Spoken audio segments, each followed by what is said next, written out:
Pathological gambling is an impulse control disorder. The National Gambling Impact Study Commission randomly selected 2,417 adults and found that 35 were pathological gamblers. Is there evidence to conclude that more than 1% of the adult population are pathological gamblers as claimed by the American Psychiatric Association? Use a 1% level of significance to test the claim. Okay, so of course we're going to need to fill in the null and alternative hypotheses, but we're going to need to determine what the claim is to begin there. So right here where it says, is there evidence to conclude that more than 1% of the adult population are pathological gamblers as claimed by the American Psychiatric Association. So they're talking about more than 1% of the population. So that's definitely our claim about the population.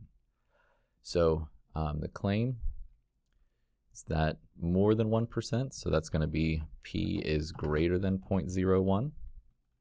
And I'm going to go ahead and change this from a percent to a decimal, just so I remember when I plug it into the calculator to put it as a decimal.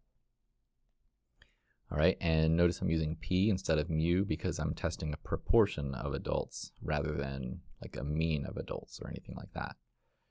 The null, I'm going to need to mark this as my claim. And the null hypothesis is going to be P is equal to 0.01. All right, so that sets me up for my hypothesis. The next thing that I need to do is get my p-value together. So since I've decided that I'm using a proportions test, I go under Stat, Tests, and one prop z test. We'll only be using one sample when it comes to proportions. So and proportions tests are always normal distributions. Now I need to input the information it needs here. P sub 0, this is the value that's provided in the null hypothesis, so 0.01.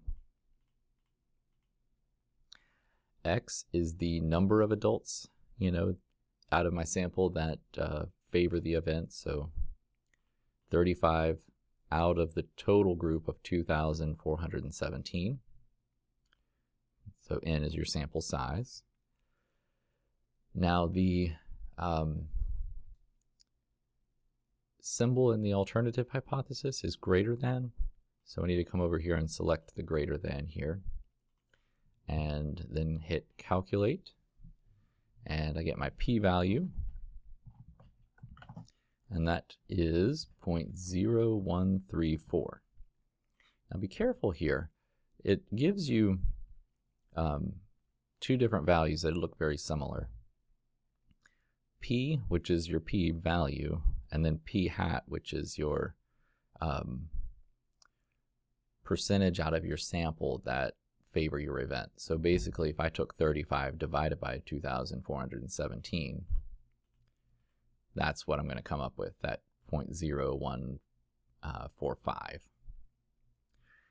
So this is my p hat right here. Sorry, this is my p-value. This is the p hat. All right, now, based on that p-value, which is 1.34 as a percent, comparing that to my alpha level, which is 1%, I noticed that the p-value is larger than the 1%. So the rule is, if p is low, the null must go. So since the p is larger, I fail to reject the null hypothesis. So I just need to fill in my sentence here. All right, so the first blank, I'm going to put the word is not. There we go. And that is because I failed to reject the null hypothesis. So if I rejected it, I put is, failed to reject is not. And then in the other blank, I need to put support, because my original claim was in the in the alternative hypothesis. If my original claim had been up here in the null, then I would be trying to reject it. So since my original claim is in the alternative, I'm trying to support it.